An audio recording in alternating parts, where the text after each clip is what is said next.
morning again. I am Lian. I am from Rappler. We're a news website in the Philippines, and we've just come out of a 6-year rule by a clear populist, former President Rodrigo Duterte. And now we're under the son of the dictator, President Ferdinand Marcos Jr. So it's been an interesting one day, effectively one day in Taipei for me, because I've had to answer one question, which is, how are you now under Marcos? Is it better now? Is it good? And I'd be lying if I say we're not better now, because we are a little bit better now. We have our company has gotten rid of 5 tax cases. They're all now dismissed. So from many cases, we're now down to 2. We're no longer banned in the presidential palace. We can now go within the same premises as the president. We couldn't before.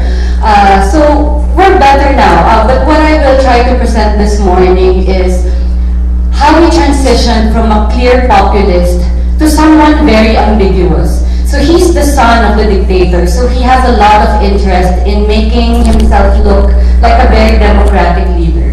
So my theory is he's a legalist autocrat. If I'm correct, I cannot say now, maybe we'll see in the future, but I will try to present my case. So this is us during Duterte's time. We were so polarized that our main broadsheet literally divided their front page into 2. So the yellow one is the opposition, the red one is for Duterte. We were so divided during Duterte's time. Polarization was very apparent in media, in the streets. We felt that we polarized. And even though we are a constitutional country, we did not have a very strong constitutional infrastructure. We did not have strong constitutional values, so we can be swayed here and there. The judiciary can be swayed here and there, depends on who's president. And because we go from left to right, center to center, left, center, right, journalists have a hard time grappling the situation too. So we're always almost caught off guard with every change of president. And we don't have much time to settle in because our presidents only serve 6 years and they cannot serve more. They can only serve 1 term. So once we've gotten the hang of covering that president, it's over and then we have a new one. I believe that the problem of our media under the populist Duterte is we remained in a holdover for too long. We remained reactive for too long. We waited and see what he was going to do. And we were not prepared for someone like Duterte who when he said he will close media down, he really did close media down. We did not expect until we saw it happen, and by the time it was already year 3. And we were caught off guard. We found it difficult to be assertive. We consolidated too late, so I relate to the speech of my Korean colleague yesterday who said sometimes he has a difficulty finding solidarity among colleagues because we consolidated too late, and we consolidated only when we were all being attacked. So it took for everyone to be attacked to stand together. And we took a while to be comfortable with being the story because we are a very traditional media. We were thought that we are never the story, we are not the story. So even though we were being attacked and being put front and center of the story, we hesitated. And it's because of that hesitancy that I think we took control of the situation too late. So the administration had a lead time taking control of the narrative, calling us prostitutes and paid hacks before we said, okay, we will own this narrative, enough is enough. But we were too late. We suffered from trust issues because we were pummeled by coordinated behavior. By the time it was a little bit hard for us to assert that we were trustworthy because by the time it was already ingrained in social media that we were untrustworthy. And by we, I mean all Philippine media. Journalism in the Philippines had no strong infrastructure in the face of populism. For example, newsrooms were passive. We were too meek. So if the president says journalists are paid hacks, we will not readily say, no, you're wrong, Mr. President. No, it's not, Mr. President. So it took a while before we were active in correcting the misinformation against journalists.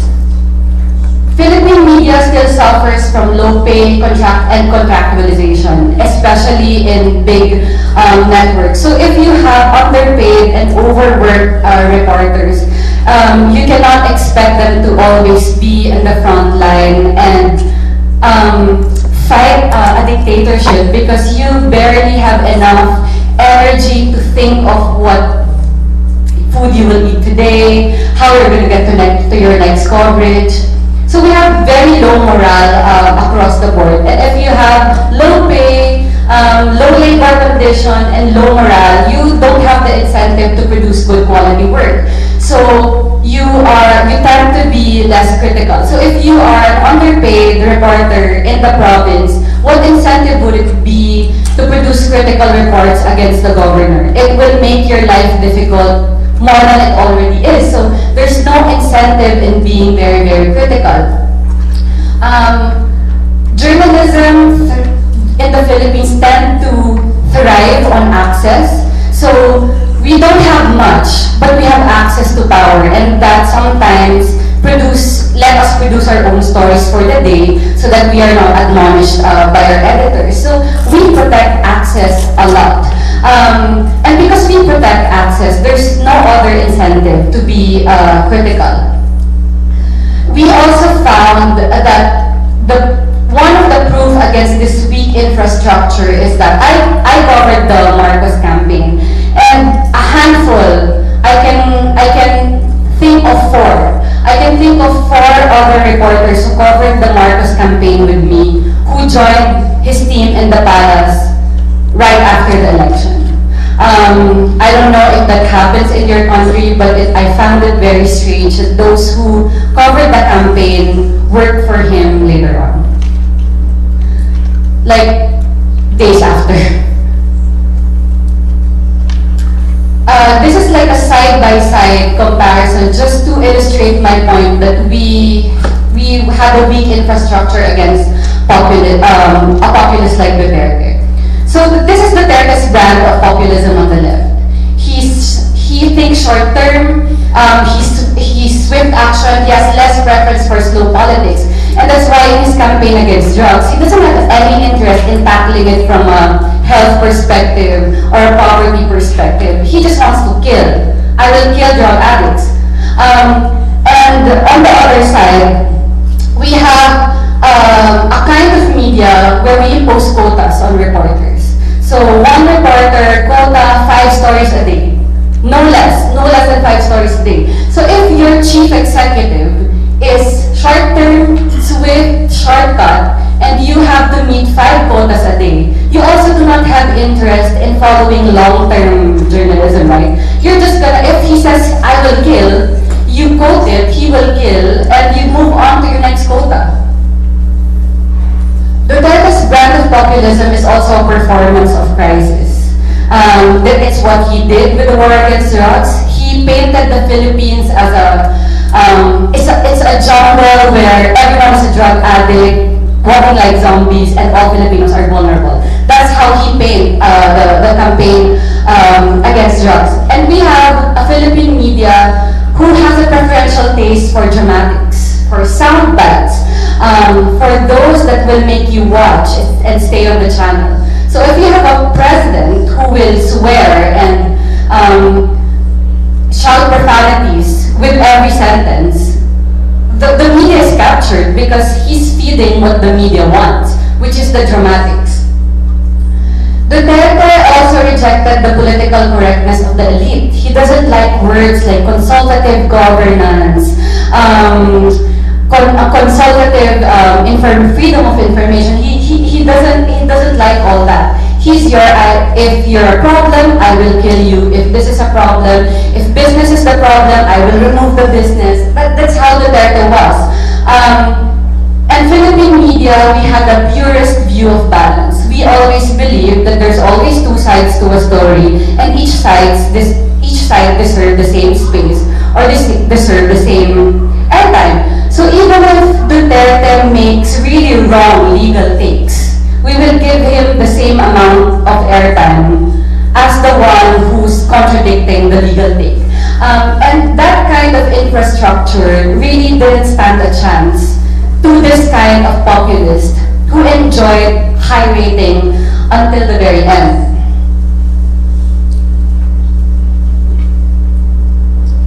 But during Duterte, he was a populist, he was a strong man, and he didn't have any problem with being a strong man. And that came with a massive reputational cost. He was seen as a rogue, as a pariah in the international community. He was on the cover of the Time magazine as a strong man with Putin on the same league, whereas Marcos is one of the most influential people. And because he suffered a major reputational cost in the international community, the international community helped us. So you would see my boss winning the Nobel Prize, you would see so many human rights champions getting a lot of space in the Human Rights Council. So the international community threw us a life jacket. Our democracy was suffering, it was the international community who helped us, because they saw that we were up against a populist. But here comes the new president, President Ferdinand Marcos Jr., who projects himself as the unifier. Allegedly, he is liked by the international community. You cannot imagine all the conversations I have with diplomats saying, Lian, but he's so nice, he's so good, don't you think? And I would say, yeah, of course.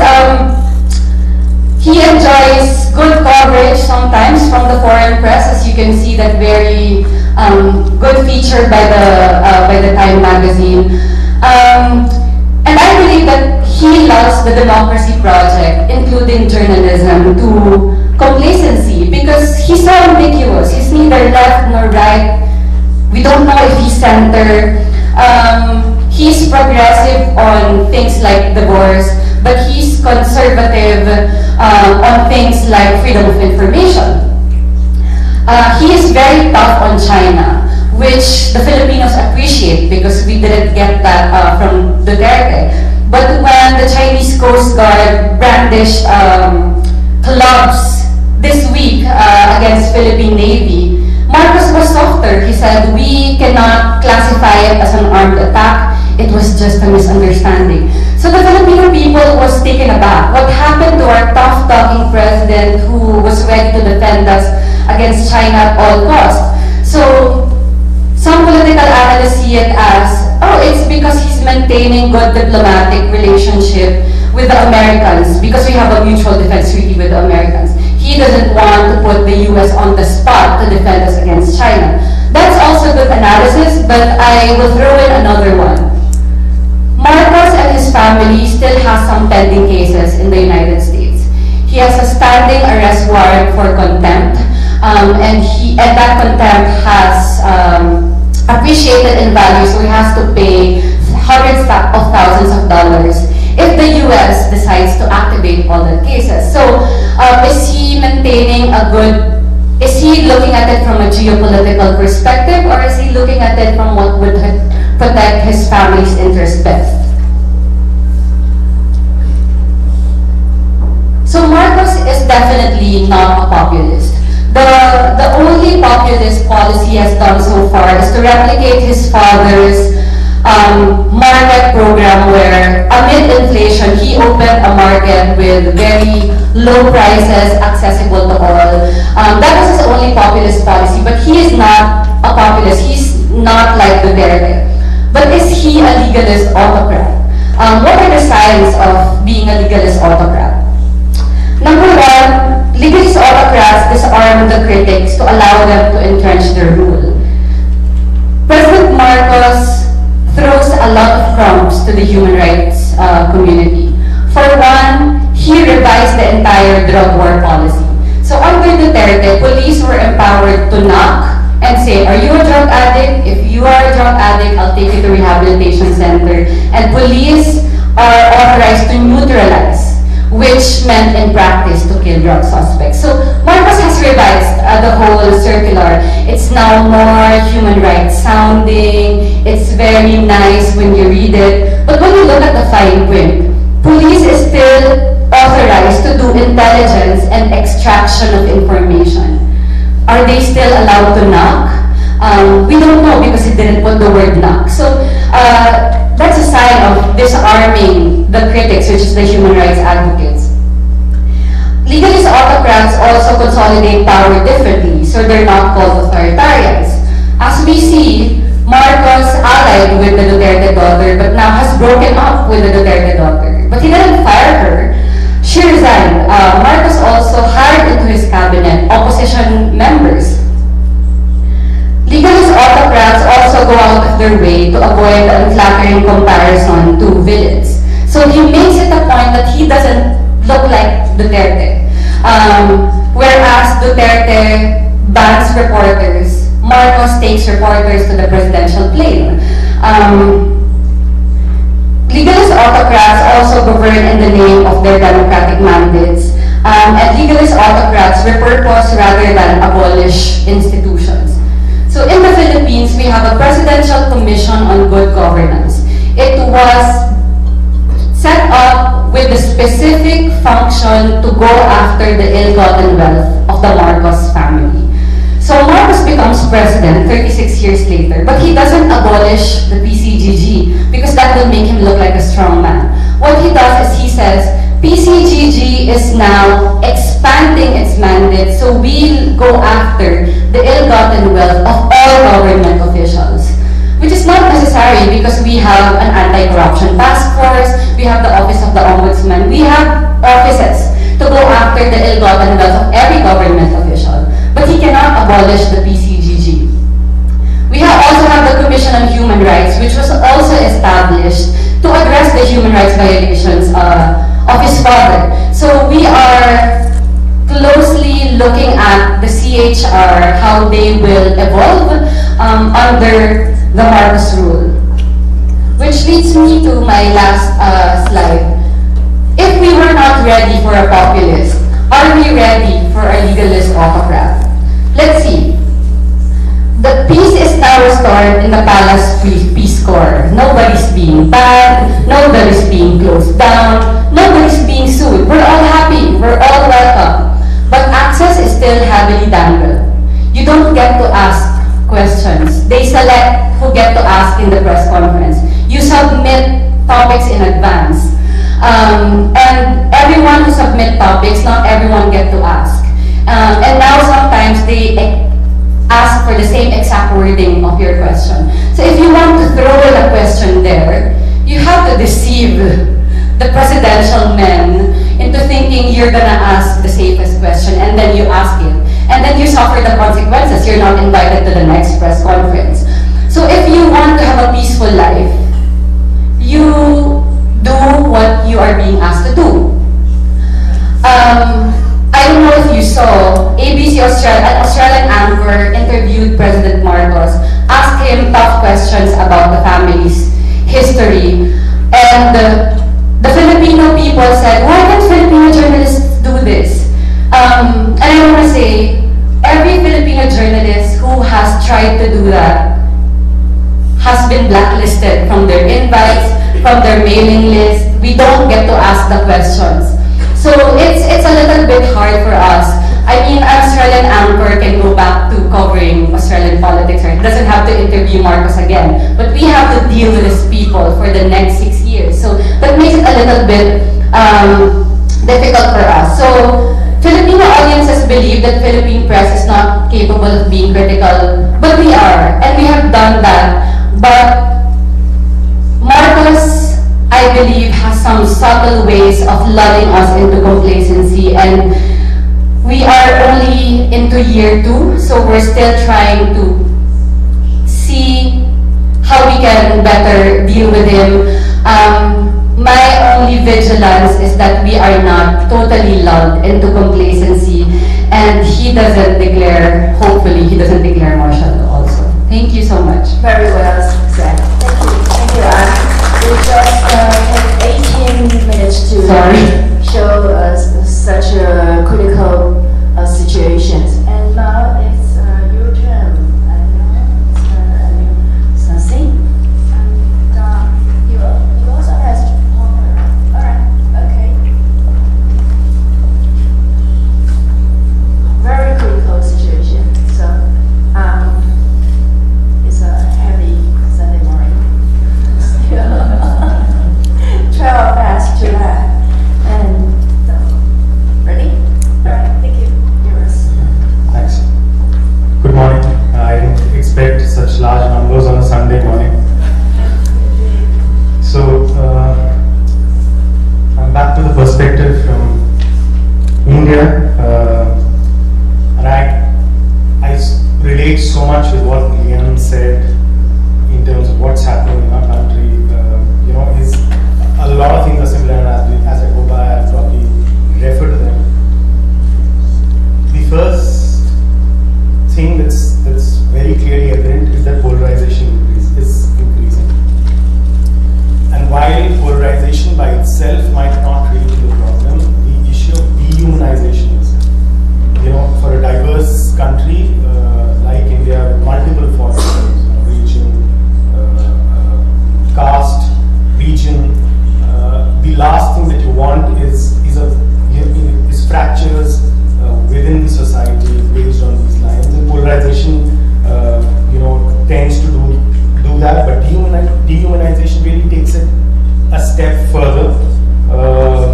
While it's not wrong for people to hold vastly different views on subjects, the problem comes when people start seeing the other as illegitimate or worth persecution, and that's where we are at this stage.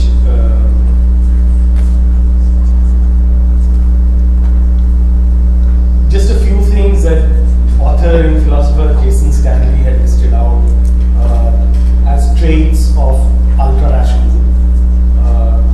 Tales of mythic and heroic past, anti-intellectualism, social hierarchy, unreality, that is a phase of sustained conspiracy theories and fake news where there's very little that divides reality and fake news. Then this whole story of the victimhood of the majority population.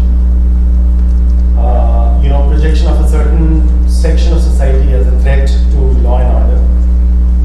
Why I've referred to these is because a lot of these hold in today's India. All of these traits that he's mentioned, in varying measures, you can see it in India. And that is essentially what it's done is it shifted national discourse, and it's really narrowed the political space, and it's created this culture of intolerance and vigilantism, which leads to episodic collapses of law and order, mobs taking law into their own hands. That sort of stuff is becoming increasingly frequent.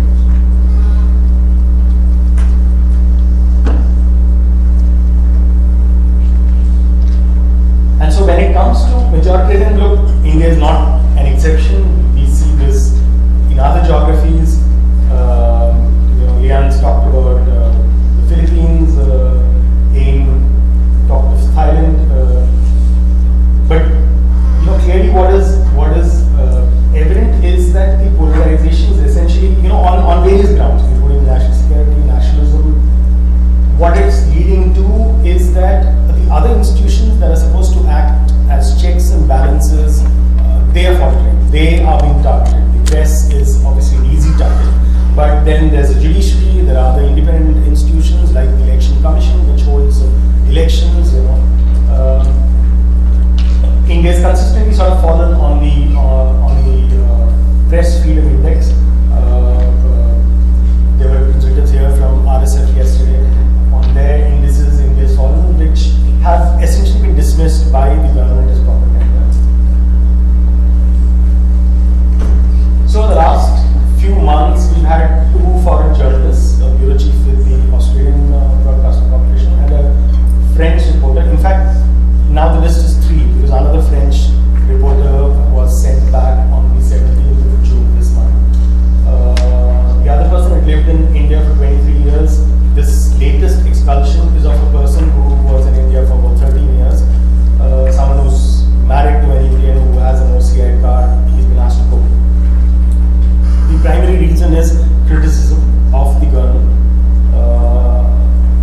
much more pliable. And again, as Lian said, there are multiple checks and balances. There's a lot of interdependence of the government for a lot of things. So, in this politics of us versus them, the media is blind, and it's actually, in some cases, almost fanning the fire. There are national debates that happen every day on India's, mainstream television channels, where this kind of discourse is propagated. It's actually fanned. There are mainstream news agencies that specialize in just doing this kind of stuff, just a rhetoric against a community or something on those lines, which essentially divides the society further. And of course, reasons include dependence on acts from governments, access to power circles, etc. The same kind of concern of coercion from the regime. Now, coming to social media, well, this pro-government tilt has been amplified quite clearly because the speed of dissemination is very high, and also a lot of people can do a hit and run kind of a thing. You can be incognito. You need to be a big name to put something out, and then leave it to people to decide whether the news is credible or not.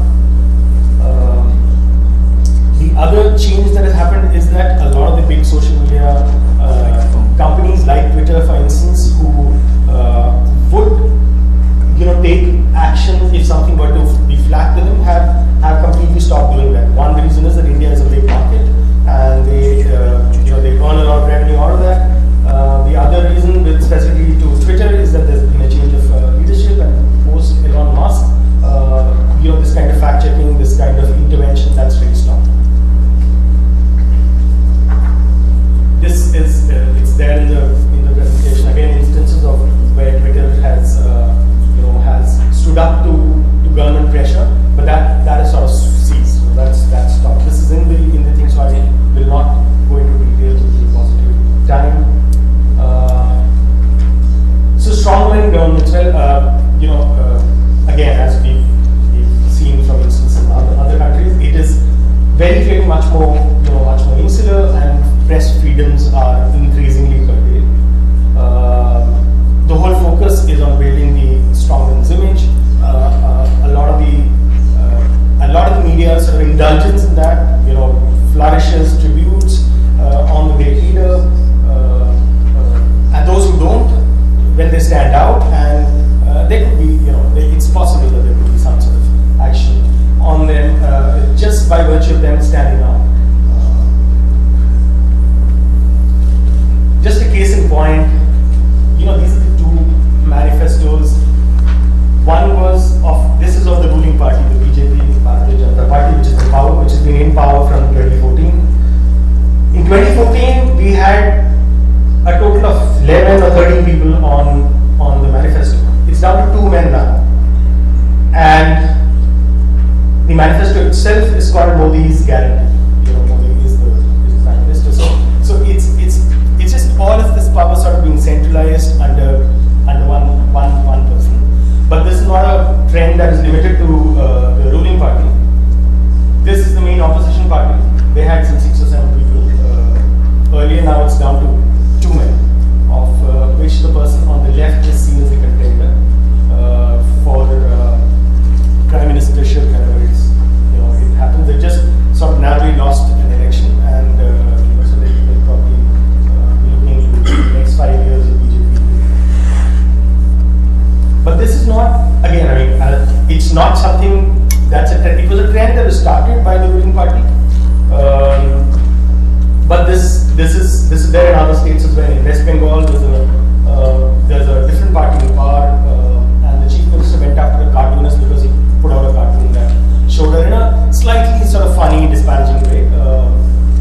In the Kerala state, which is in southern India, which is the only state in India that's ruled by the communist, they routinely target journalists if anything is put out that even mildly sort of disparaging way.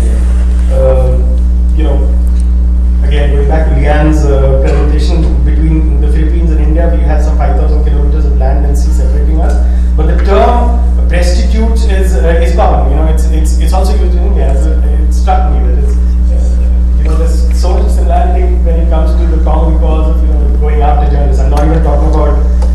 pay that she mentioned, that's also, it's also low in India as in the Philippines. The new trend really is to arrest journalists and editors for economic offenses, money laundering or tax malpractices. These are among the common sort of things. And essentially, the process is the punishment. You might not have anything to prove, but the journalist will have to leave his work and go to court. This will drag on for years. So it is a process that really is the worry. It's not the final outcome. And that makes the job of fighting disinformation that much more difficult. On the suggestions on the way forward, well, there are a few things that have worked in India. One is, of course, crowdsourcing and support for philanthropy. There are at least 3 publications that are working on this model. There's one called News Laundry, there's one called The Wire, there's one called The Print. They are either raising money through crowdsourcing or some philanthropies are supporting them. They are trying to wean away from the ad-dependent model to a subscription kind of a model. What would also help would be things like standard on pay and job security and wages for journalists, because that is one big area of concern, because journalists are not very sure if the dispensation were to sort of see them negatively, will they retain the jobs. The more important thing, I think this applies to India, but it applies to all other markets, that consumers must learn to pay for news. The ad-driven model is just bizarre. It just makes news outlets much more vulnerable.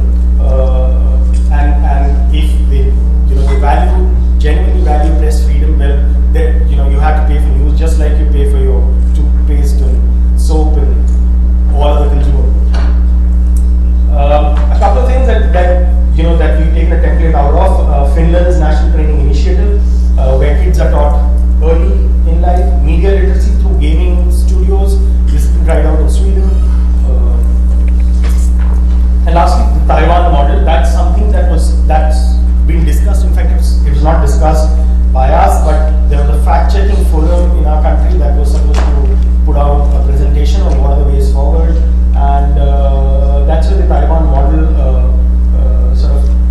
came up. This close collaboration between civil society groups, tech platforms, and the government. And the minute something is flagged,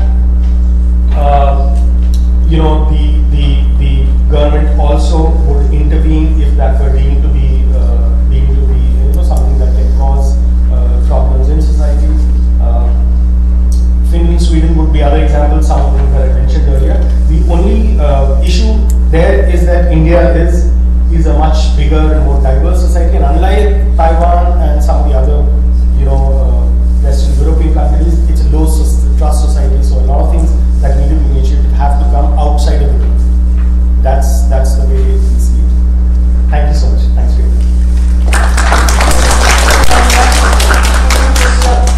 being so punctual. And next, we would love to take our site to Korea. And Mr. Lee, would you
hateful comments saying it's a pity because Session failed to kill Lee Jae-myung, or it's excited to get stabbed and fall him down.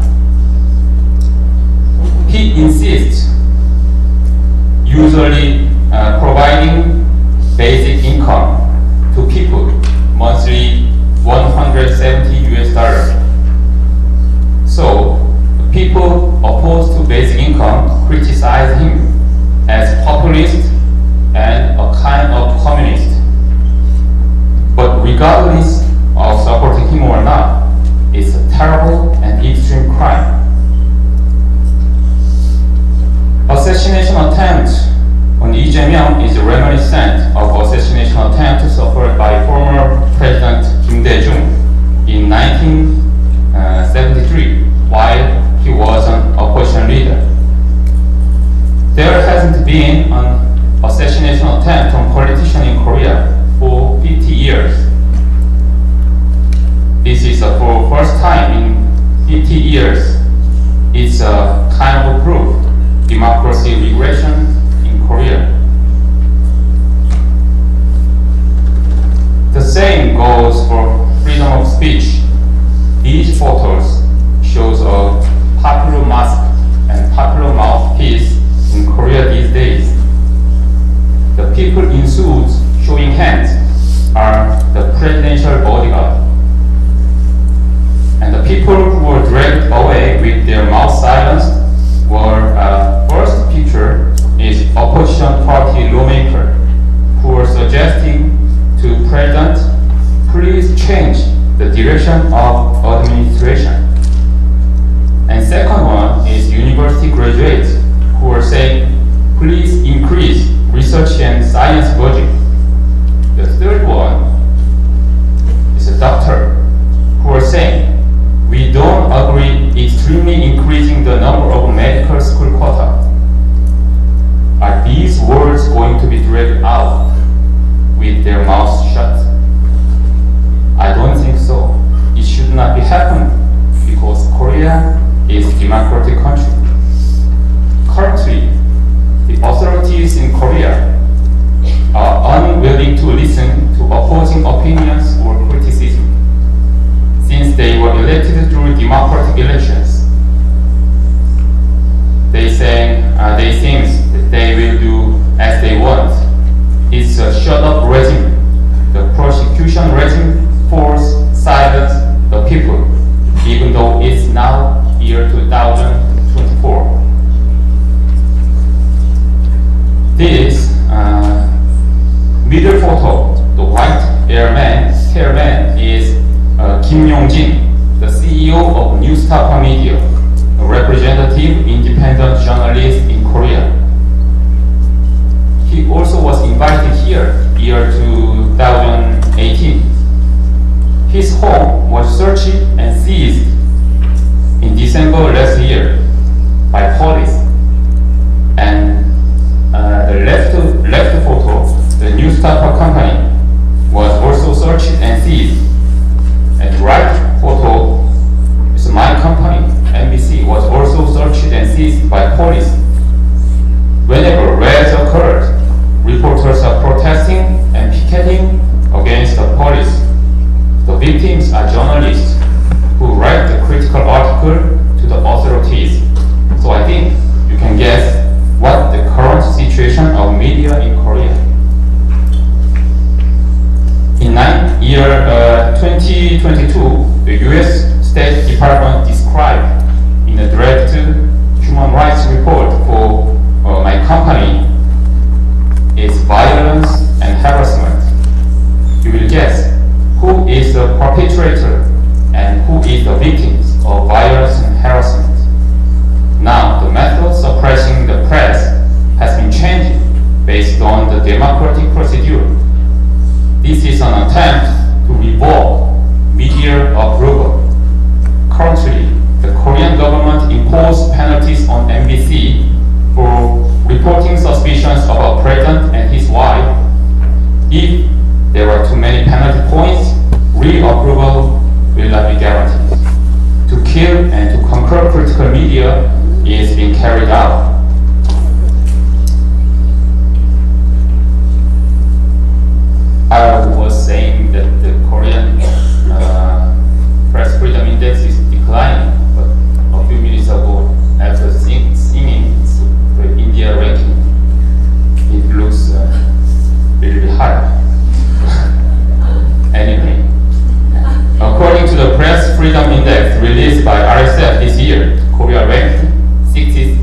Second, it fell 15 places from last year. RSL explained that politics and society were important factors in decline in rankings. And they expressed concerns about the recent series of arrests, accused, and lawsuits against reporters and media. RSL also expressed concerns that Korean government is targeting and punishing critical media. Just 3 years ago, RSL had favorable review like this. Korea is a model for press freedom in the Asia-Pacific region. What has happened to Korean media over the past 3 years?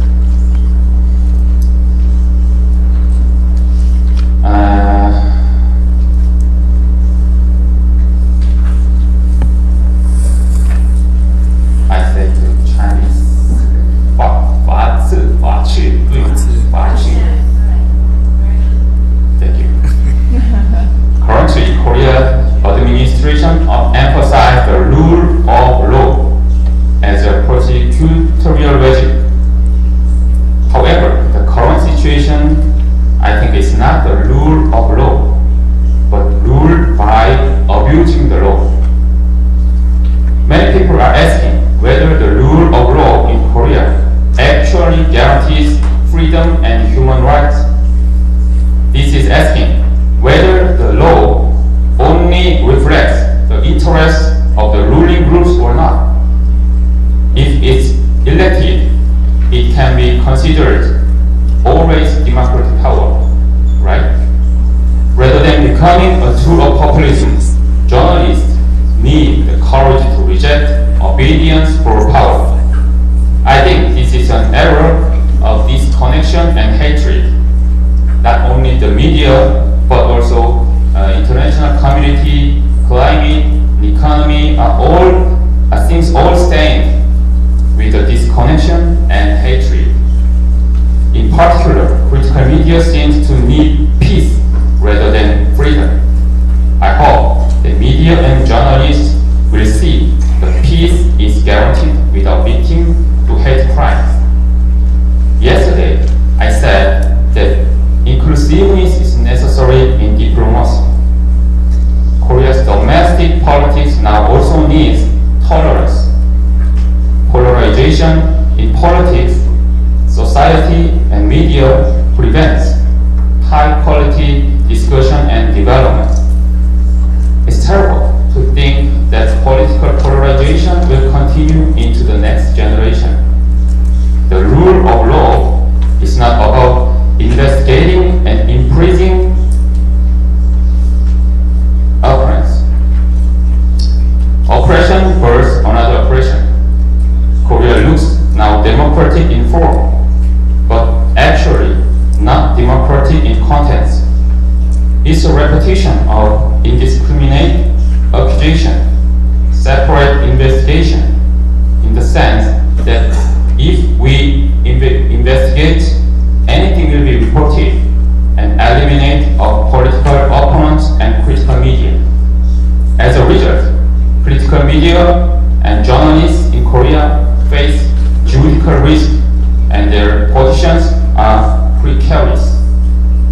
This is a revenge, just without guns and swords. So this is why I spoke of the need for media peace, press peace. Thank you.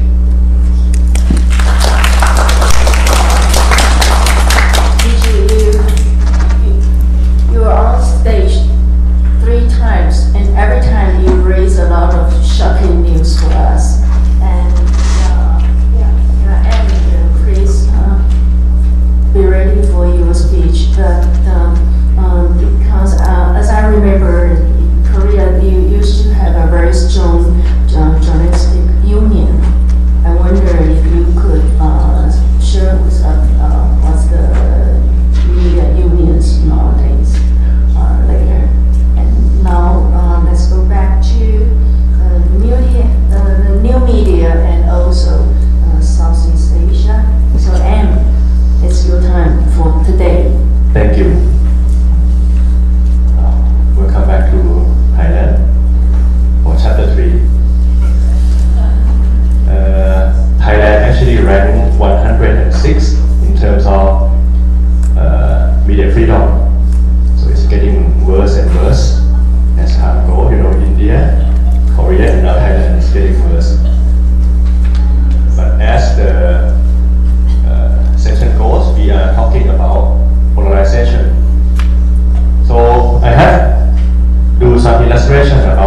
think about Thailand and Philippines, that we are learning toward each other. We got red and yellow years before, and then the Philippines got it as well.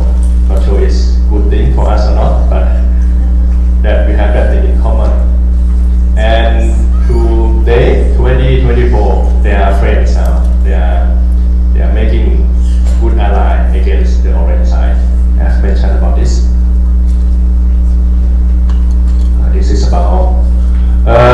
But if so, what I want to say was that the biggest polarization topic that was the most important thing 15 years ago was about red and yellow.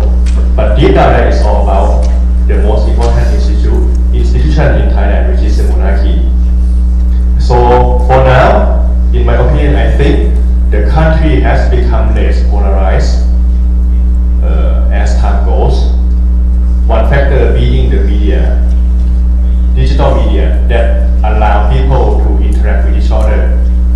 I believe that Thai society in its core has a very good strength, was that it is a very collective society, and the unity between family is very strong. So there are always the connection in there. But what has been missed in the last 10 years was that the good communication between each other, between each side.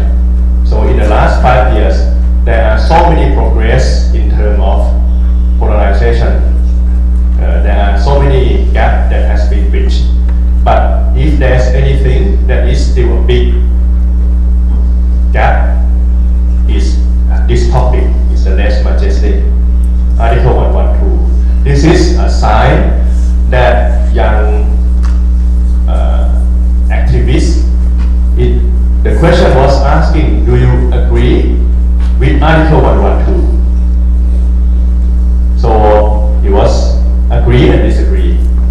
So it's become a big topic because these activists, they go to the political campaign, so they follow all the political leaders, like Pita Limjalarat,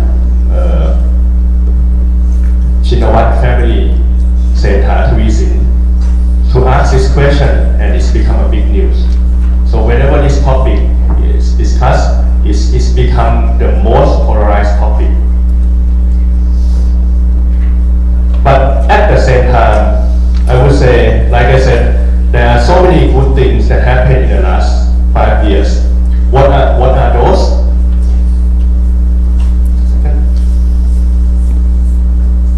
There are so many good things and hopeful things in the last 5 years. What are those? For example, there are some progressive movement that came out of digital media, came out of discussion that happened online.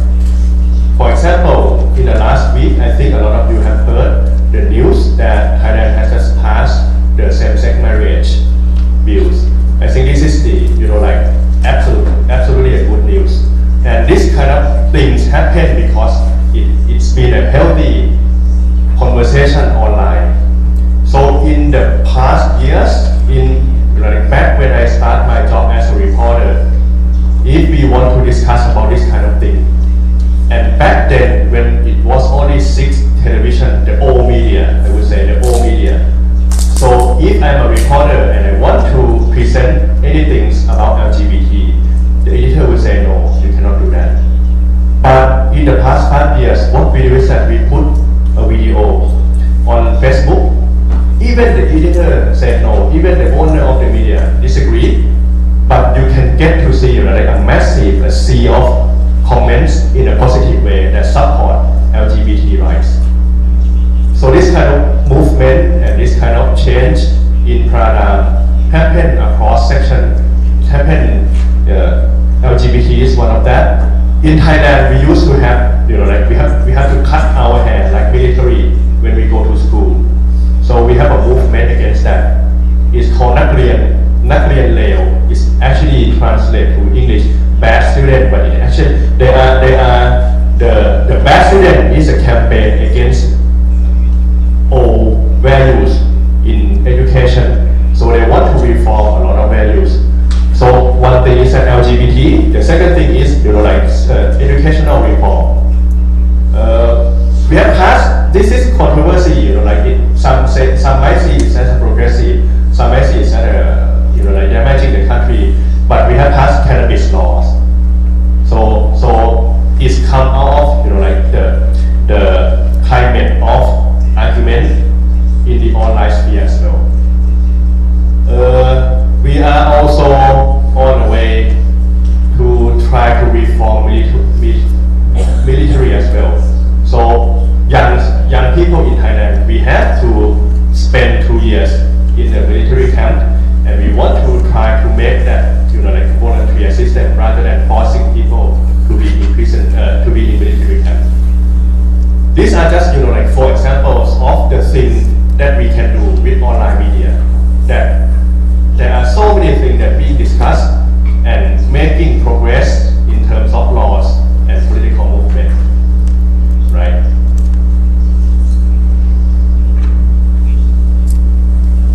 Like I have mentioned that there are a bit of Philippines and Thailand that is related, yellow and red. And I like when you mentioned about if you ask people in Thailand, how are you today? I think the average people will say that, first of all, we are struggling economically. About politics, there are so many things that isn't gone right. The winning party doesn't get to rule the country. But at the same time, if you look at things in a positive side, you can see that so many things that the Orange Party tried to push become a success. So it's kind of frustrating that maybe the establishment always copy the policy and whatever the movement that the progressive side trying to do and make it their own policy. But at the same time, we have to be positive enough to look at, okay, it's kind of, in a way, it's frustrating, but at the same time, it doesn't matter who does it, but at the end, it gets the job done, right? So I think that is the state of Thailand politics right now. Speaking of the Orange Party, I think we can see that in the near future, there will be another disband of this party. So it was 2 party, right? Well, Future Forward Party and Move Forward Party. And the third one will be as well, is on their way as well. So we are waiting until we see this. It's not nice that this has become a norm in our politics. The disbandment, new young up and coming young political figures getting busted every 5 years. It's not nice, and we still hoping that one day it's gonna be better. I want to mention a bit about the color coded and the monarchy. The fact that the popularity of the monarchy may be declined is better for the society in terms of argument, because I think this happened to a lot of Asian countries. Is that when we have something or someone that is so highly revered, that is untouchable, is become too holy that the society cannot argue or cannot say anything, and it's attached to so many things. For example, if we say okay, the remote is so holy, no one can touch it. And in Thailand, they always say something like, you know what? I'm going to create a project this project is attached to this remote. And this project kind of create a lot of corruptions.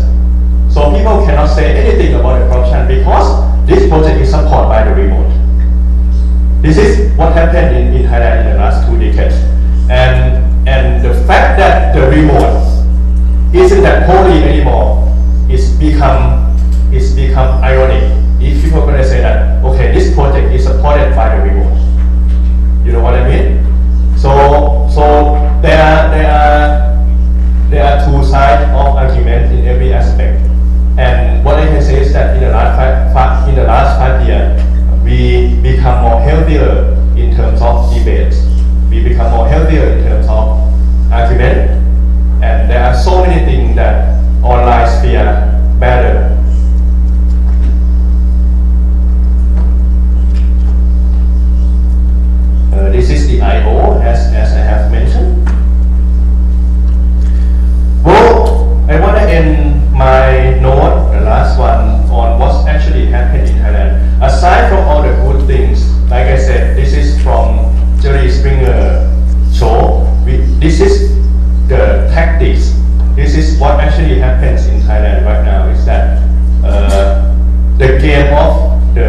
military or the government, they don't actually have to perform their best.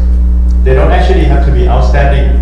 What they have to do is they just have to be mediocre for 4 years, and then they get their bill passed. So what the media that align with the government and establishment have to is they just keep distracting people from the real issues, and this is what's happening in Thailand right now. So when I mentioned about the foreign affairs, especially from China, there are some case study about China influence, especially a few years ago when the COVID occurred. So in Thailand, a lot of people, the government aligned with the China counterparts, and we use Sinovac, the vaccine. So during that time, there are some big conglomerate in Thailand that is a big ally with China business, and they need to ensure that people feel safe, and they need to ensure that people are confident with the vaccine, and it's appear during even the official daily program in Thailand during COVID. We have a show that update on the status of like how many people are dead, how many people are under COVID right now.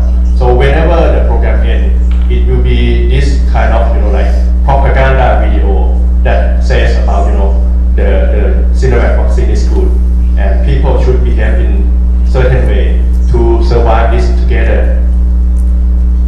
So there are still some things that we need to be worried about.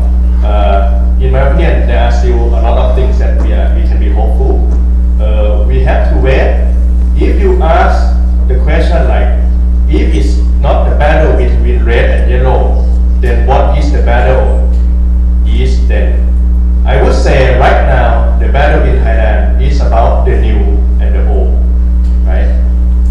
There are a lot of good things about Thailand. I think for a lot of countries, if you get to see that the political leader who is 42 and is a progressive leader won election, I think that is already hopeful. I think I speak for a lot of countries that they don't even have that hope to see like any changes. At least in Thailand we have a party that is well organized and already won the election. So I think it's only a few steps away. And like I said, the fight now is about new and old, and it's about organic and control. So I think you can looking forward to see big change in Thailand in the next few years as well. Thank you very much.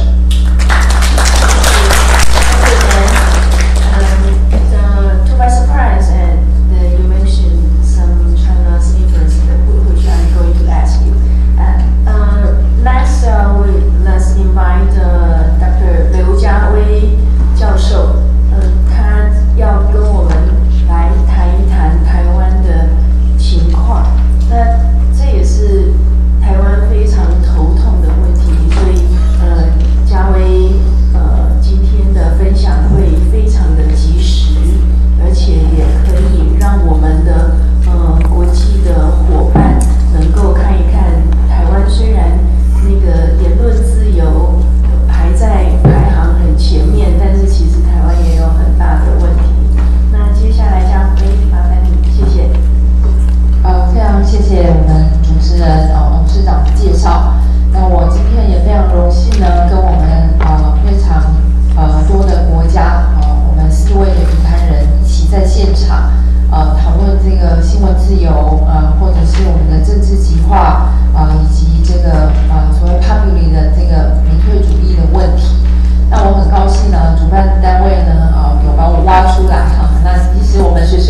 关的这样的主题。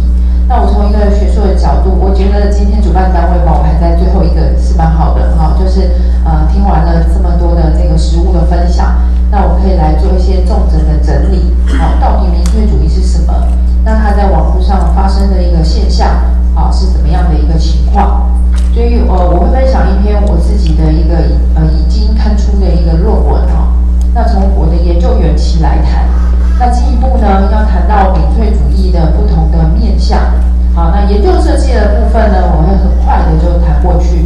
最后呢，会把我的这个重点跟insight放在第4个部分来跟大家做一个分享。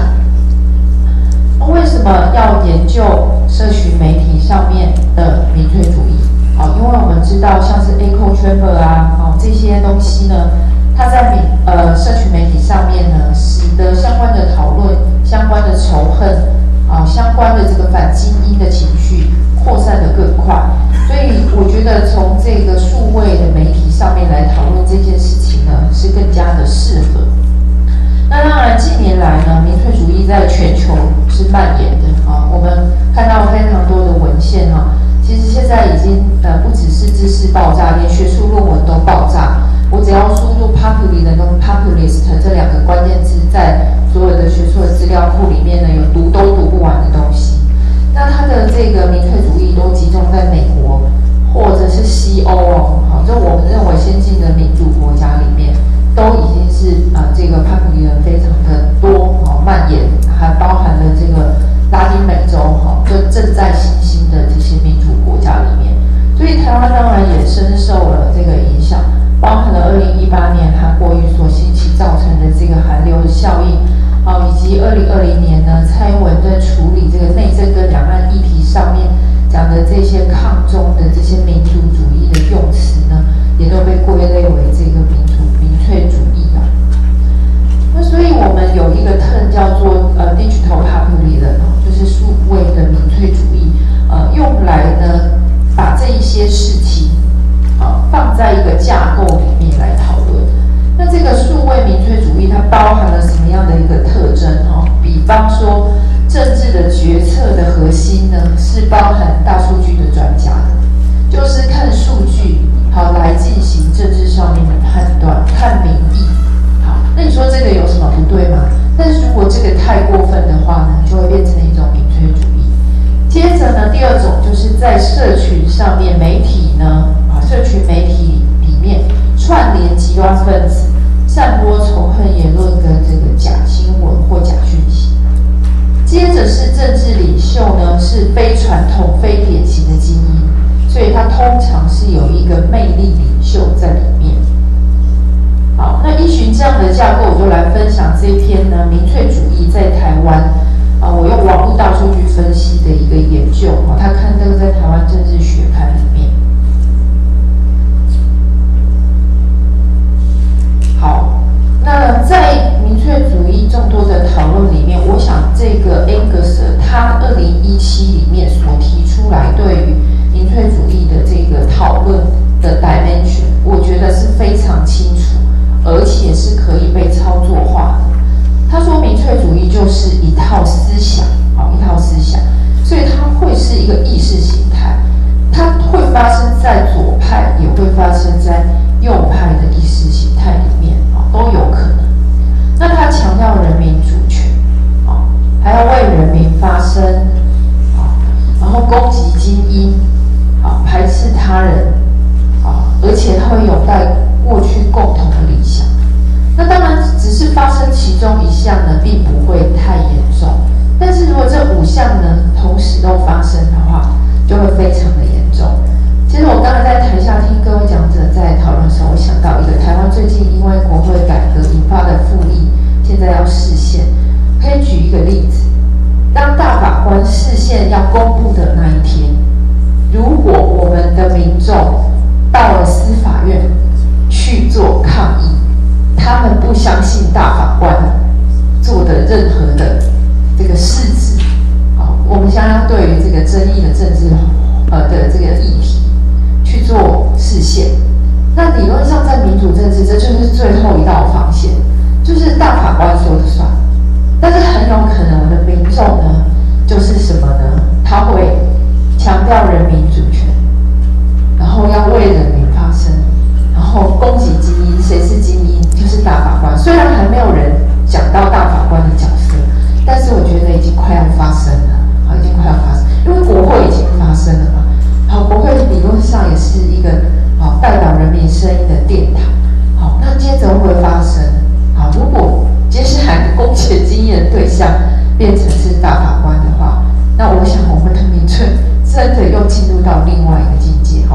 说反话了哈。好，然后排斥他人，不喜欢别人。那这个他人呢，是在讲比自己更认为有一些人呢，好比自己更低下，所以他排斥他。好，然后接着是拥戴共同理想。所以我们来看一下人民主权部分，其实它就是一直以人民的意志和绝对的主权为中心。民众呢应该享有不受限制的主权，因为精英被指控剥夺人民的权利。好，所以这个精英在人民的这个主权里面，它其实是不被重视的。那民粹主义者呢，就认为自己是唯一能够恢复人民主权的人。他看到人民哪里需要，他会去把这个东西彰显，然后变得非常的大。好，所以这个是人民主权的一个意义。那再来就是为人民发声，这里面呢，他把人民视为很纯洁、很善良、很勤奋的一个群体。那民粹主义呢，这个民粹主义者 Populist， 他就会作为人民的代表，试图跟人民保持密切的联系，而且他们把人民的需要和要求看作是不可侵犯的。好，我举个例子，像是荷兰呢，有一些民粹主义者，他们呢就是看到荷兰的渔民在捕鱼，不能因为进入欧盟不能用传统的捕鱼法，因为那个方法比较残忍，所以欧盟呢它是禁止用这样的方法去捕鱼，不止比较残忍，而且可以捕到比较多鱼。所以呢，渔民一直很想用这个方式捕鱼。就民粹主义者就看到了这样子的情形，就为人民发声，好，就是介入了这件事情，然后一直去支持人民，那这是破坏体制，好，那就也是破坏这个荷兰加入欧盟议员的这样子的一个规范，但是这个是成功的，好，是成功的，就是为人民发声这样子的一个原则。好，那当然这个攻击精英是最好理解的哈，就他会指控精英呢，背叛人民。那通常呢，这个就是政治精英。那我们在国会改革里面看到非常非常的多。那刚初来乍到台湾的朋友可能还不知道，台湾现在正在经历这个政治上面国会改革或国会扩权这样子的一个争议跟纷争当中，也许到这个立法院周围都还有一些痕迹，在附近都还可以看得到。好，然后排斥他人就是除了精英之外呢，把别人视为危险的人，然后跟人民形成对比。好，例如谁呢？移民、少数民族、宗教团体、罪犯等等，都有可能是视为这个被排斥的人。这个是发生在群体之间，群体跟群体之间的不满，就会有发生这个排斥他人的现象。最后一个是拥戴共同的理想。好，那民粹主义者呢，为了要呼唤人民，所以呢，他们很可能呢会去呼唤对于所谓美好理想的这个渴望，试图来建构现在已经失去的东西。好，这里其实就放了一个这个帽子大家有没有发现这个帽子上面写了这个 Make America Great Again？ 好，这个那就是川普的他常常戴的这个帽子。那所以呢，他其实常常就是在呼唤了美国人民对过去美好的向往。比如说呢，我们不应该把我们的这个工厂市场流到国外去，应该在美国，这样子我们国人的工作机会才不会被流失。他并没有鼓励人民要努力，好，要去竞争，然后得到这个工作机会。他反而是说这些厂呢，应该回到美国去。好，那这些话讲多了呢，人民就开始怀念过去。那这个民粹主义者呢，他就得到了他的这个选票。好，那所以这个整个数位民粹主义的现象，它的特征除了刚才前几个之外，尤其如果它发生在数位的媒体上面呢，就包含了这个同温层其实更有利于民粹。那这个网络大数据呢，也强化了这个民粹的现象好，那为什么会这样子说各位这边看起来的年龄层都非常的年轻，对于 social media 使用的这个强度跟时间也一定都很长。那我们知知道这个 social media 对于 echo chamber 的这个形成是更快的，而且让人更难脱离那边。过去如果我们只有看报纸电视，我还真不知道谁跟我意见一样。好，那我们就每天看着这些传统媒体。好，但是现在不是。这个 echo chamber 是很快形成。我也听到很多的媒体记者呢，跟我说，他们写什么都被骂。好，媒体记者也都被骂。好，因为现在呢，必须要放在这个像是脸书粉专或 IG 上面这些新闻，它不是只放在这个传统的Web 1.0上面。好，那你放在这边的话呢，大家就留言就互动。好，那会留言或互动，通常都是批评比较多。但你也看到不同立场的媒体呢，它底下留言是差异非常大的。那也因为这样的互动性，所以使得民粹更加助长。那其实我也必须说，我觉得也不是我觉得啦，就很多人当然就认为 media 当然也是 elite 的一部分啦，这个其实当然毋庸置疑。其实我接下来做的研究就是这样子，就是我也把 media 当做一个 elite 在看媒体的这个新闻工作者是这么的专业但是他们也受到这个民粹主义的这个攻击好。那这个研究设计的部分，我就很快的这个谈过去前面我只是想告诉大家说，其实理论上我们的这个国际这么多的学者都已经在用一些架构讨论这个民粹主义。那么在台湾的现象我用这个 OpenView 的这个资料库这个是一个网络大数据的公司，然后使用特定的关键字去找到民粹主义。那当然有包含9个最主要的社群的网站。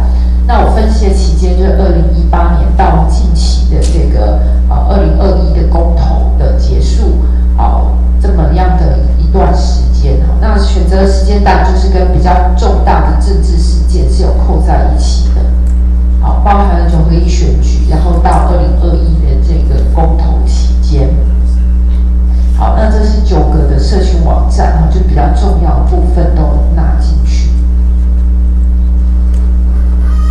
好，那到底要怎么样去看这个民粹主义我的观察呢？第一个就是用理论去找。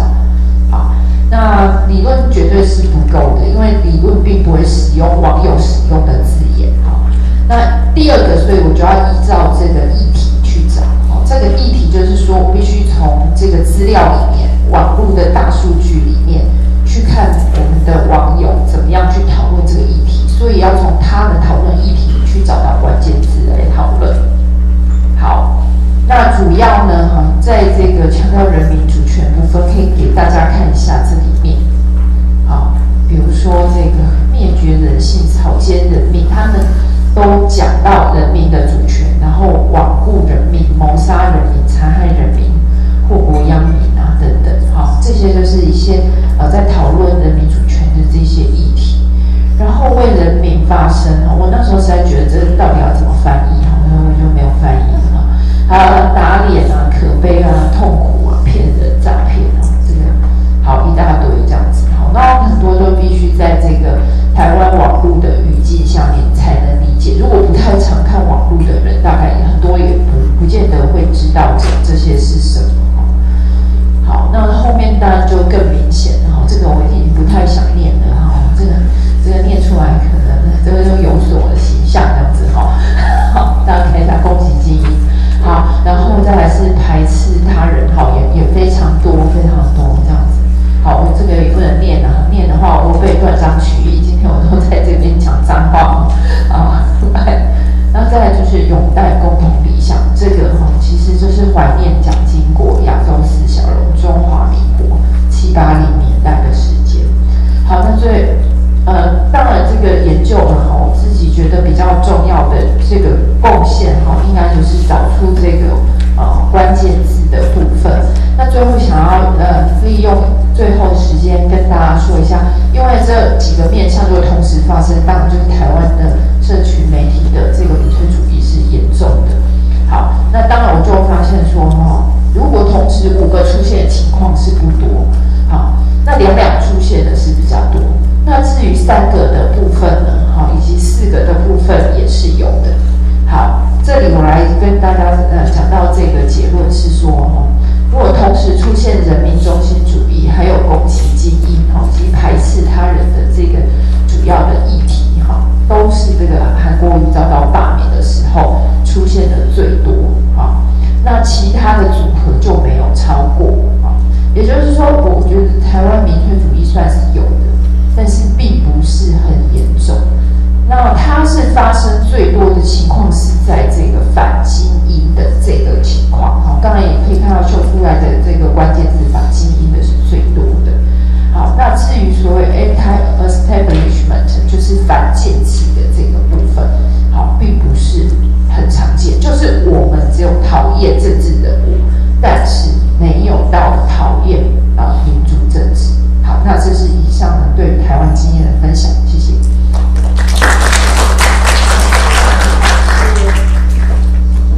这是我第一次听到对台湾的民粹主义的比较系统性的研究，好像某种程度让我稍微放心一点点，就是我们很讨厌精英，然后我们很可能也会用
has a strong anti-China sentiment as of now, just because we are seeing our fishermen get water cannon in the South China Sea. So we're very protective of our own people, and I think there was a hunger for a government tough position on China as well that we missed during the period. Because remember, under President Noynoy Aquino, we took China to court.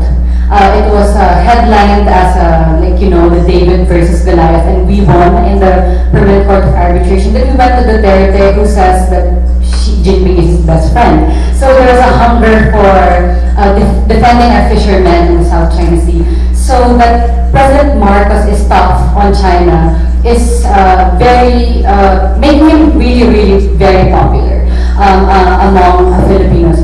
What I just want to always highlight, especially for journalists, is we must be careful in reporting that we don't enable xenophobia in the Philippines, because we're seeing a rise in xenophobia also among Filipinos who might not be conscious that their attitudes are affecting, honest to goodness, Chinese people in the Philippines, Chinese Filipinos. We have a very large Chinese community in the Philippines.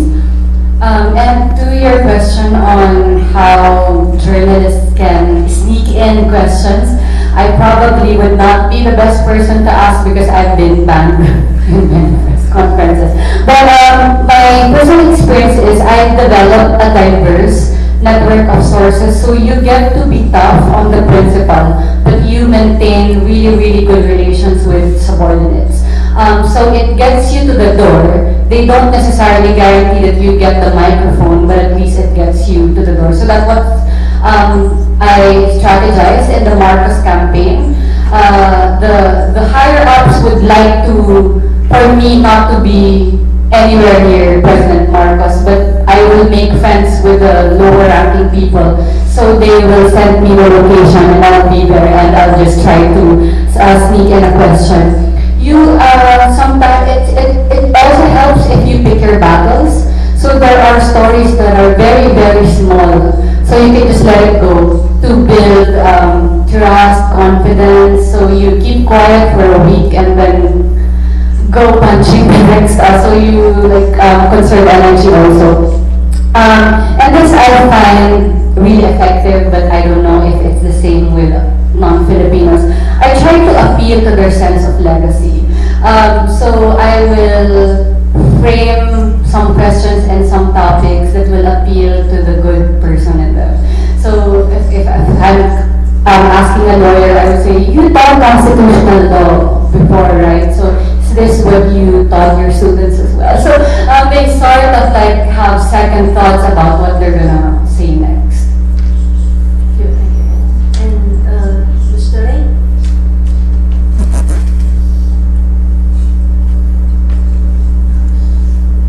한국에서도 권력에 의해서 발표하고 말해주는 대로 받아 쓰는 언론의 행태가 심각한 문제가 되고 있습니다. 그냥 익명으로 하는 보도가 상당히 큰 문제가 되고 있고요. 사실 관계에서도 불명확한 보도가 많이 나오고 있습니다.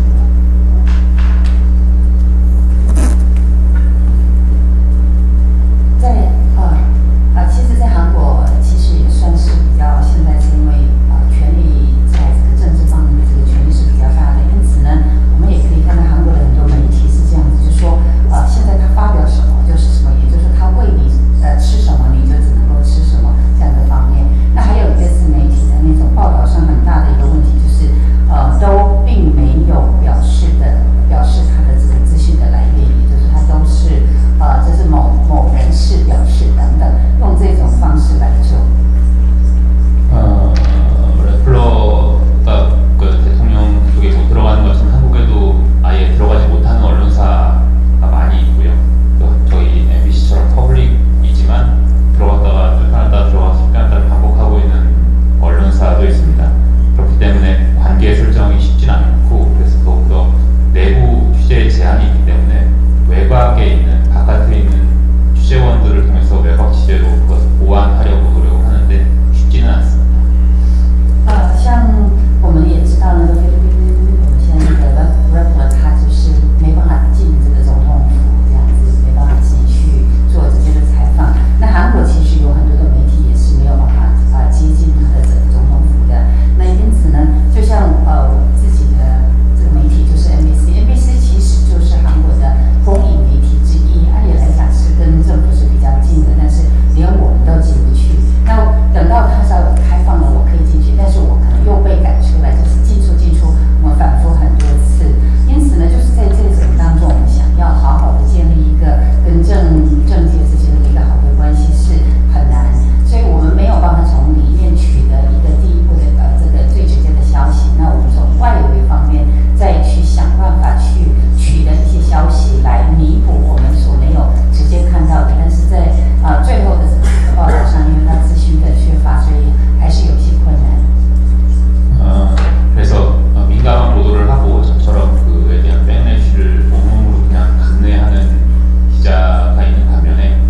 event that is happening, which is a speech that the Prime Minister giving function, we would run the speech, but alongside also run a small fact check. It could be a second story, which might point to inconsistencies in what the speech contained, and that is very often. I mean, most often, the political speeches, especially, have a lot of content that either cannot be verified or is blatantly wrong. That is one way of tackling it. The other thing is stories that are pushed through without attribution. Stories that are given to journalists saying government sources. We only print those stories if they can be verified. If they can't, we don't take it. There are lots of other publications in India that carry that stuff. They play it up because a lot of things depend on it. Your next story might depend on it. So people carry it, but we are generally a little cautious of stuff that is given to us on a blank sheet of paper with nothing written on it, with no attribution, and just saying sources said. I mean, we typically tend to avoid that kind of stuff. On Jim's question on resources, look, I'm not very sure to give you precise figures, but what I can tell you broadly is that a bulk of the revenues of publications like the Indian Express would be from ads. Of that, a big chunk would be government ads. So that is one part of it.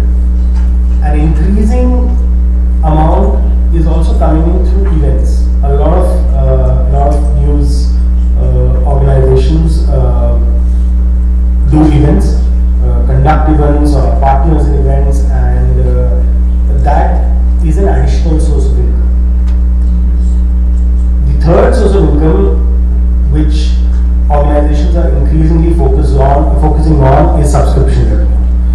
For the newspaper, anyway, unless you pay for it, it will not be delivered.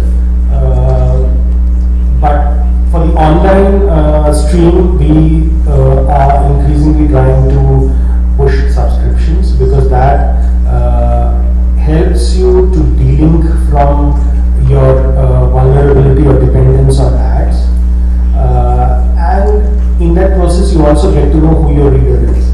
Typically a subscription entails at least an email ID or a slight profile of where the reader is coming from. For instance, a lot of our readership, even though our publication is focused on the north and west of India, a lot of our readership comes from south of India. It's because it's got a big English-speaking population, and in the south,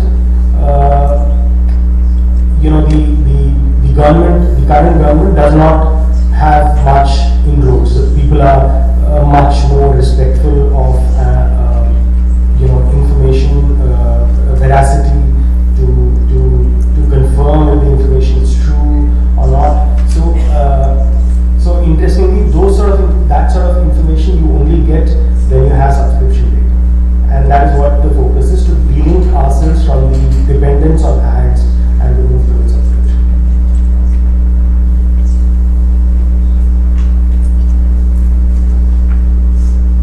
I want to make sure I answer correctly. It's about the revenue, right?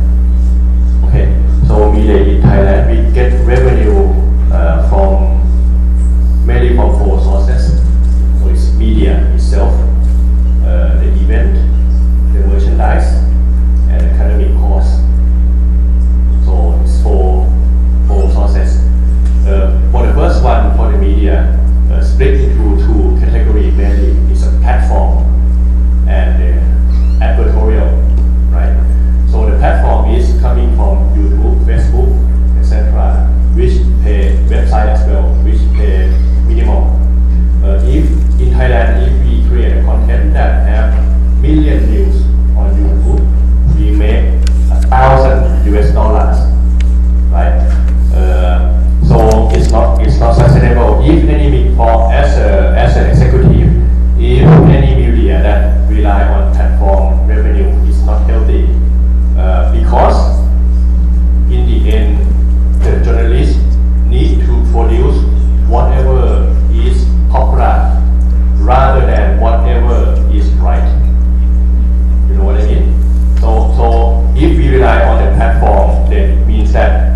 to monitor whatever content that people want to watch, rather than whatever is appropriate for journalism. So it's not healthy if we rely on platform. Secondly, if we rely on editorial, the money from editorial coming from three sources, which is government, corporate, and NGO. So, and I have to say that majority of that is coming from corporates and government. So then the second source of income is coming from a place that's gonna create self-censorship, become a PR piece from us. Yeah. So, like I said, it's not a good sign for journalism in Thailand. It's not that popular in Thailand that we seek funds from international organizations. Me and today might have to do more of that. It's a good chance for us to come and share space with many of you who are potential connectors to that fund. But yeah, that's pretty much what is happening in Thai journalism right now. Thank you. Before we open the second round question, then allow me to have a conclusion question to Dr.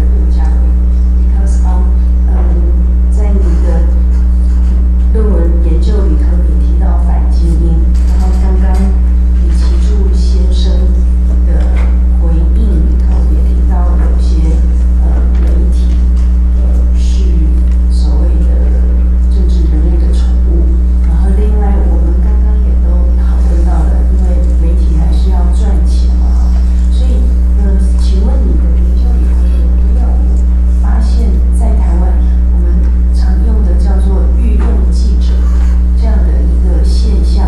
那就是民粹主义或者是一般人会批评说，这个媒体是御用记者，这个是御用媒体，有没有这种情况？然后你觉得它有没有影响到台湾媒体的信任度？我不晓得你的研究或你其他的研究有没有发现这样的情况？谢谢主持人的提问。御用记者这个部分，其实我还没有用过这个关键字去看，就直接用。但是今天来这边，其实给我一个很好的灵感，就是之后可以去用。那倒是我自己是另外一个研究题目就是刚刚有讲到说，我其实是把媒体当作一个基因，在深入的去看，因为刚才看的其实只有反基因。好，那个反基因大部分是政治基因，那基因有很多类型。好，那媒体如果是作为一个基因的话，其实我觉得现在也是遭受到民众的这个攻击。好，那我之所以会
那第二个就是当时的这个强而有力的党外或者是在野党，这个也是重要的。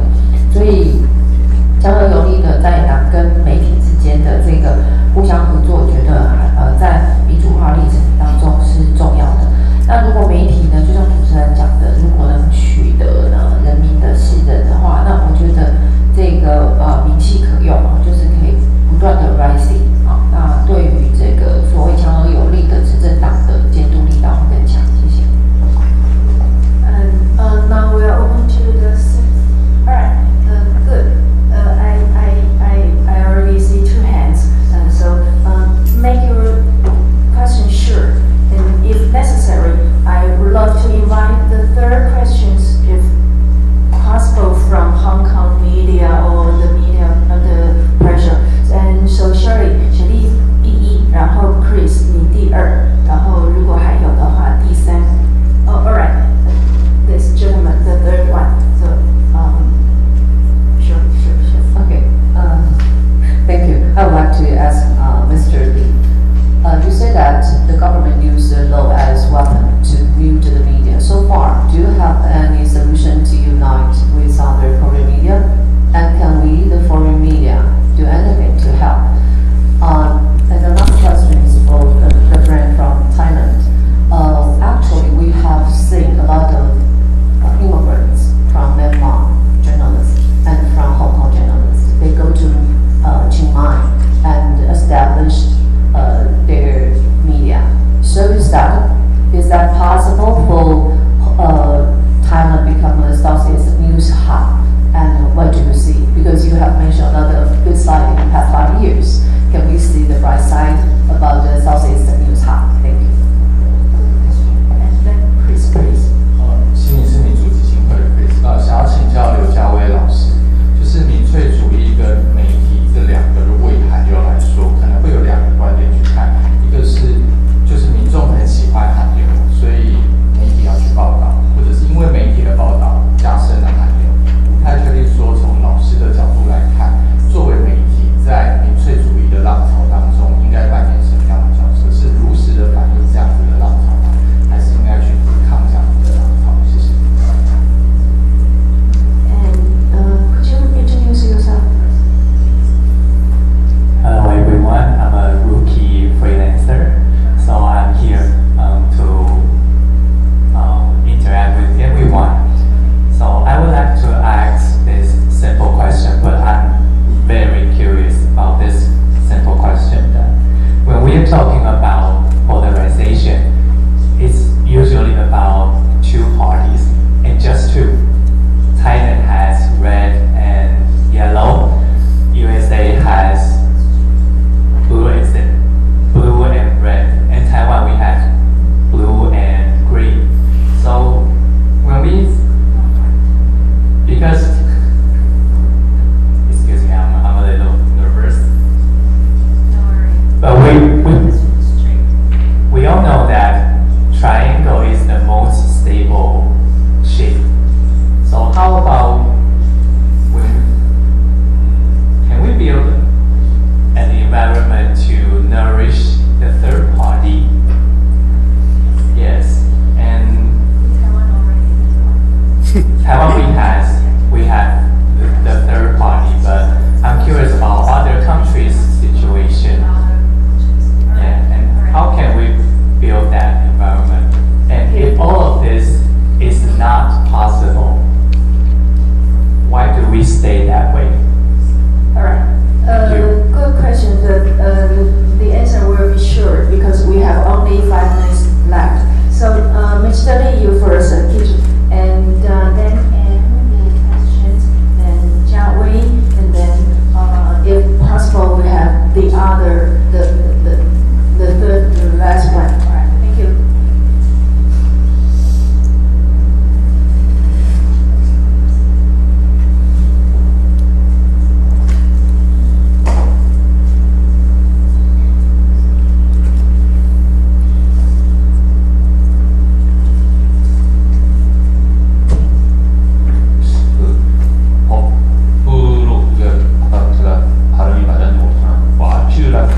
라고 하는 거가 잘못됐다라고는 저는 생각하지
상당히 차지하고 있던 소수자를 위한 목소리를 거대한 평생 안 내다가 선거 때만 되면 목소리를 내면서 상당의 자리를 이렇게 장식하는 경향이 있기 때문에 한국에서는 상당히 등장해도 지속 가능성을 못 갖고 금방 소멸하는 것이 한국의 정치 현실입니다. 刚刚有讲到是说，平常就是会有那个第三党，它算是很小的，然后它会帮一些少数的人民它发声。但是就是到了选举的时候，就是一个问题，就是说选举的时候，那个两大党，这个两极化的两大党呢，它都会把那个第三个党的，就是第三应该算是比较小一点那个党的，他们的声音、他们的诉求都拿来当自己的，那就是等于说把它当自己的，就变成那个第三党，它的声音是不会被人听到，它只有大党在听到。因此呢，在韩国长期以来，除了两大党的这个两极化以外，那第三党在选举的时候很少能够发挥作用，就是他根本就听不到任何声音，也就是说，他要存续下去有他的困难。Okay, thank you for your answers.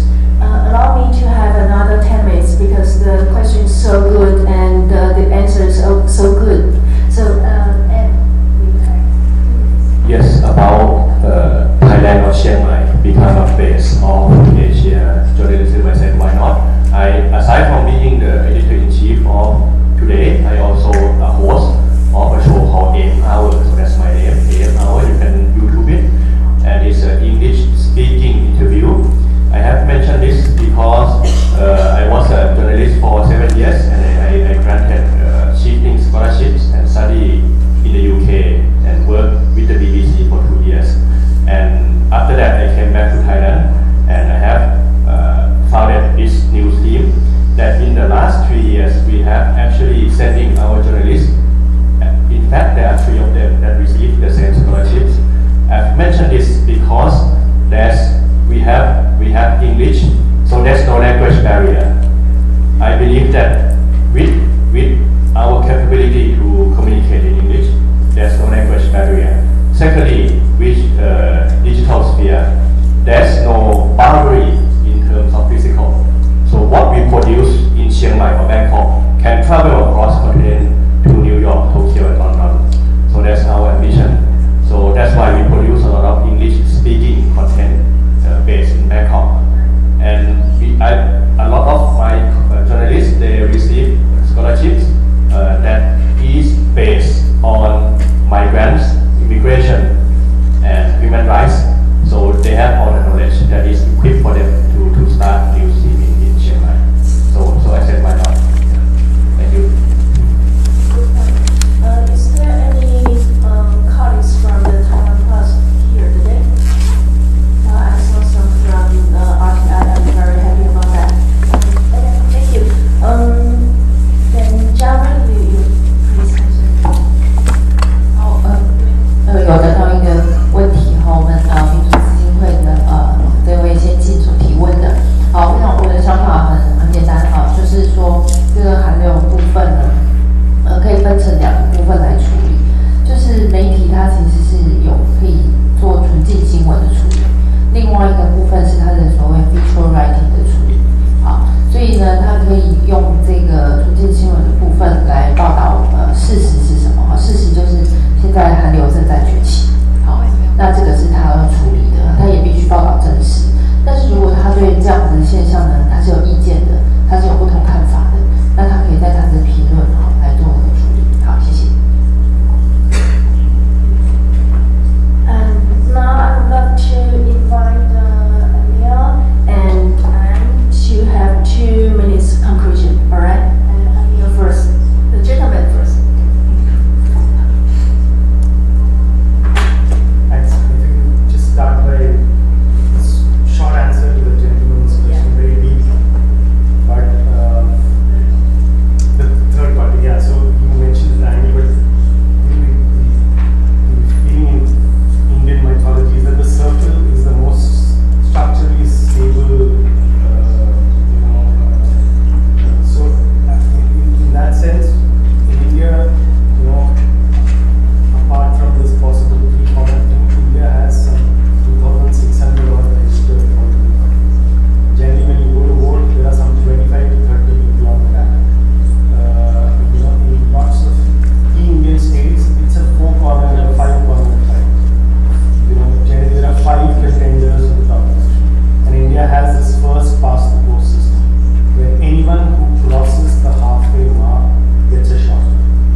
we are not ruled by political party or ideology. We're ruled by political dynasty. So whoever is the most popular and winnable dynastic person this year gets to choose any party willing to accommodate him. And in the case of President Marcos Jr., picks an obscure party, revives it back to life, and gives it new blood. So I do agree with some suggestion that the way to address polarization is to bring everybody back to the center.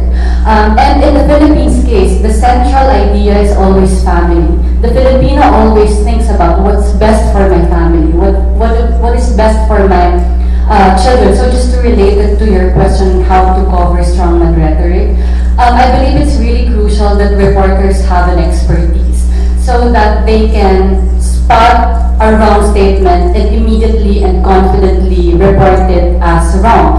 So for example, during the pandemic, President Duterte says, I will arrest and jail everyone who's not vaccinated. As a legal reporter, I can immediately write that, no, President, actually you cannot, because we do not have criminal law penalizing non-vaccination. And how does that connect to the central idea of family? We find a case study. We find an old grandfather who cannot vaccinate himself, not necessarily because he's anti-vaxxer. It's because he does not have the money to commute to the vaccination center. He doesn't have anybody to leave his grandchildren with. And he's not vaccinated, but you can't arrest him. And that resonates with a lot of Filipinos because they look at that grandfather and says, oh, that's my grandfather too. And so suddenly they're pro-Duterte, but they listen to you because you appeal to that central idea that's not necessarily ideological, but because of family. Very sorry that time is up, but the dialogue and the communication will be going on. And so let me call it the end of this session. And thank you very much. I would like to invite our panelists to have a group photo later, and last talk during the lunchtime. Thank you very much. 谢谢董事长与5位贵宾。Thank you to our moderator, Chairperson Lian, and our 5 panelists. 接下来是中午用餐时间，那我们会提供会议便当，请各位与会者到报道处领取。用餐教室在3楼，用餐后请依序指示收拾餐盒。We will now take a lunch break. Hot meals are provided and can be picked up at the registration desk. Please proceed to the classroom on the 3rd floor and to enjoy your meal. Thank you for your cooperation. 那我们下一个场次在